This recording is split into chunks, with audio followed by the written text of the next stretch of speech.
Assalamualaikum warahmatullahi wabarakatuh. Saya Mariono, Kepala Kejaksaan Negeri Manado, beserta seluruh pegawai Kejaksaan Negeri Manado mengucapkan Selamat Hari Raya Idul Fitri tahun 1441 Hijriah. Minal aidin wal faidin. Mohon maaf lahir dan batin.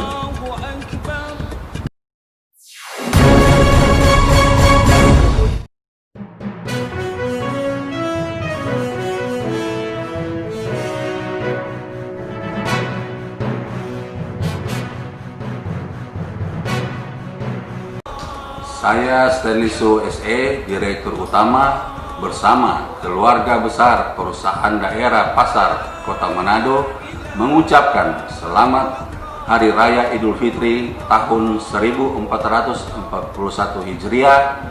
Minal aidin wal faizin. Mohon maaf lahir dan batin. Anggota Dewan Kota Manado Monaklower Komisi 3 dari Partai Gerindra mengatakan bahwa berita yang terkait TGR itu terlalu tendensius. Anggota DPRD Manado yang berparas cantik ini yaitu Monaklower SHMH saat ditemui di kediamannya menjelaskan bahwa TGR ini belum ada tersangkanya dan masih dalam penyelidikan. Dan Mona mengatakan kalau memang saya terbukti dan untuk mengembalikan maka saya siap mengembalikan kelebihan bayarannya. Berikut wawancaranya.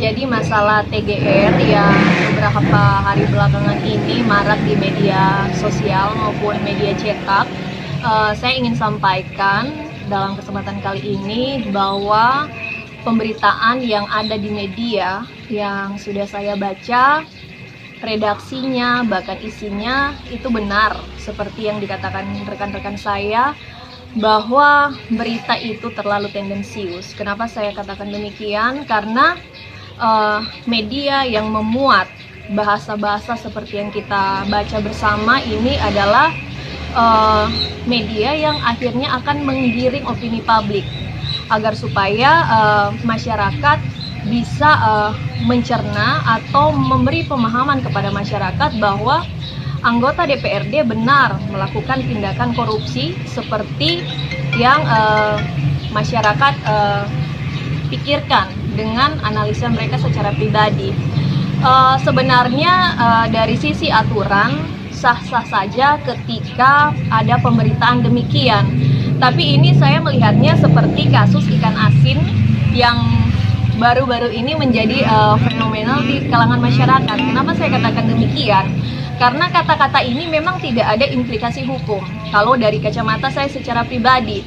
Tapi berita ini akan menggiring opini publik sehingga citra, image dari anggota dewan ini menjadi buruk.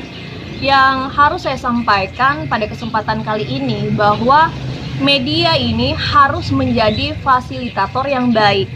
Media ini harus memberikan pertanggungjawaban nilai-nilai yang baik kepada masyarakat agar supaya masyarakat ini diberikan pemahaman yang baik juga ketika menerima informasi-informasi yang ada.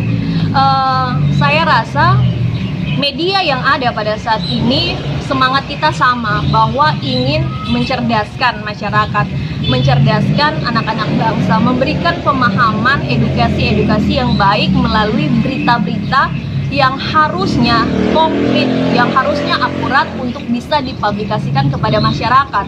Tapi yang terjadi beberapa hari yang lalu atau beberapa waktu yang lalu, kita menangkapnya di media ini, salah satu media yang ada di Sulawesi Utara,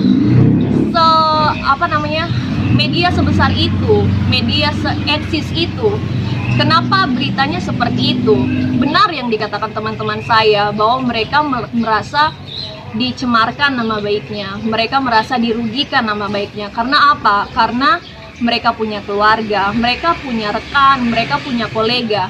Yang kita ketahui bersama bahwa pemberitaan ini bukan dengan kata-kata yang soft, bukan dengan kata-kata yang anggun lagi untuk bisa dibeberkan di media sosial. Dan salah satu teman saya memang disebutkan jelas namanya, dan itu saya juga tidak tahu persis undang-undang pers ini detailnya seperti apa. Tapi kalau kita merunduk dari kacamata hukum atau kacamata orang awam kebanyakan, coba tanya kepada masyarakat. Kalau kalian diberitakan seperti ini, reaksi kalian akan seperti apa? Kita pikir yang paling terburuk-terburuk saja. Ini sama dengan melemahkan pribadi seseorang, karena ini sangat-sangat bertentangan dengan norma moral, sangat-sangat bertentangan dengan etika yang ada. Harusnya kalau memang media ini benefit dan bisa menjaring atau memfilter pemberitaan-pemberitaan yang ada, harusnya harus lebih santun, harus lebih beretika lagi dalam membuat redaksional berita. Seperti itu yang harus saya sampaikan dalam kesempatan kali ini. Dan menyangkut TGR, menyangkut persangkaan anggota DPRD melakukan korupsi dan lain sebagainya, seperti yang disangkakan oleh media, seperti yang disangkakan oleh masyarakat dan orang-orang yang ada di sekitar kita. Hari ini saya mau katakan bahwa itu semua belum bisa dikatakan kebenarannya, atau belum bisa dikatakan benar adanya anggapan ini, sangkaan ini, karena pada saat ini masih terjadi proses hukum yang kita tahu bersama bahwa penyelidikan ini sudah kita lewati, kemudian saat ini masih dalam tahap penyidikan, yang dimana saya menghimbau atau mengajak semua elemen masyarakat atau penegak hukum atau apapun itu yang tahu dengan kasus yang sedang berlangsung pada saat ini, bahwa kita ini anggota DPRD masih melekat kepada kita dengan adanya asas praduga tidak bersalah. Dan saya ingin masyarakat dan kita semua harus menghargai itu. Tidak boleh ada pemberitaan yang miring tentang kita sebelum ada penetapan seperti itu. Ketua.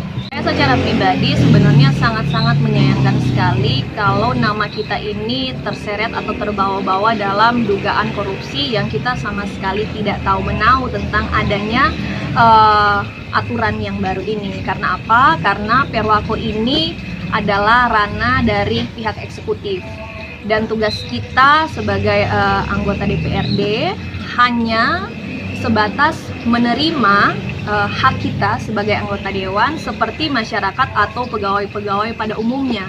Ketika bekerja menerima upah, ketika bekerja menerima gaji. Dan kenapa saya katakan tidak tahu menahu? Karena kajian ini yang buat bukan kita, bukan anggota DPRD, bukan pihak legislatif. Jadi kajian-kajian ini kita tidak tahu menahu. Adanya penambahan ini dan itu, kami sama sekali tidak tahu, karena kami menerima ditransfer langsung oleh bank pemerintah. Dalam hal ini Bank Sulut ditransfer kepada kami. Beda beberapa tahun yang lalu, memang kami menerima hak kami, menerima upah kami secara cash. Dan itu kami juga bisa melihat rincian-rinciannya, berapa besar tunjangan transportasi, tunjangan perumahan, dan lain sebagainya. Sedangkan yang dikatakan kepada kami bahwa kami menerima apa yang bukan menjadi hak kami, dan di situ katanya ada indikasi korupsi. Yang ingin saya tegaskan bahwa di dalam undang-undang korupsi ini kami sama sekali tidak memenuhi unsur-unsur seperti yang disangkakan.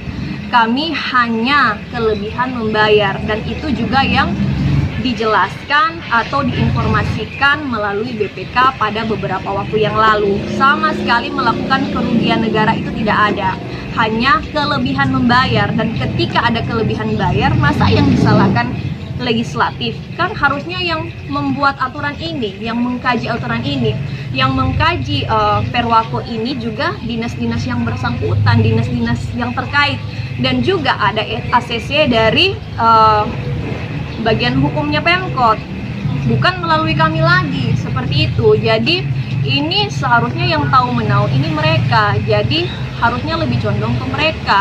Jangan mempermasalahkan kepada anggota dewan, katanya sudah memakan uang negara lah, merampas hak-hak yang ada di dalam masyarakat dan lain sebagainya. Jadi opini-opini ini yang sebenarnya menyesatkan masyarakat dan belum tentu bisa dibuktikan kebenarannya, tapi media ini seakan menggoreng-goreng citra diri dari anggota DPRD. Bu, jika sudah ada keputusan untuk mengembalikan, Ibu siap untuk mengembalikan, Bu? Saya sudah membuat surat pernyataan melalui BAP. Saya katakan seperti ini, kalau memang saya terbukti melanggar peraturan yang ada berdasarkan perwako yang dibuat, dikaji, disusun oleh eksekutif, maka saya bersedia mengembalikannya.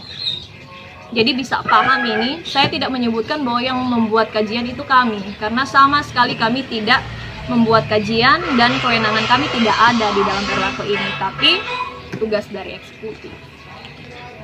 Chandra Mata Sulut Headline News melaporkan dari Manado.